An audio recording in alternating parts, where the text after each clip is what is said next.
பார்த்தீங்கன்னா நம்ம பண்ண போகிறது சிக்கன் கறி தோசை. சிக்கன் கறி தோசைக்கு சேம் அதே தான். ஒரு முட்டை, கொஞ்சம் சிக்கனு, அப்புறம் செட்டிநாடு கிரேவி, ஆனியனு, அப்புறம் தக்காளி, க்ரீன் சில்லி, அப்புறம் கறி லீவ்ஸு, கேப்சிகம் இதெல்லாம் போட்டுட்டு செட்டிநாடு கிரேவி.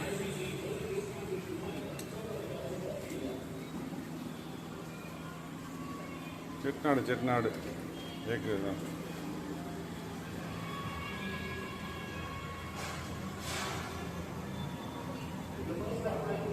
ஸோ இது ரெடி பண்ணி வச்சுக்கணும். அதுக்கப்புறம்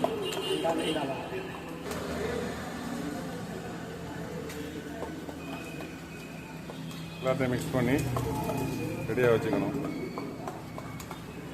இதுக்கப்புறம் நம்ம மாவு பேட்ரு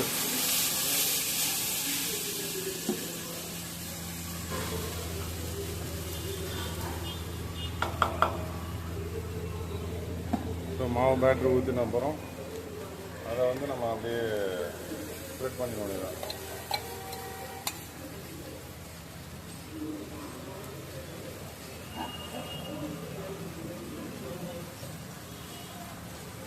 இது வந்து சிக்கன் கறி தோசை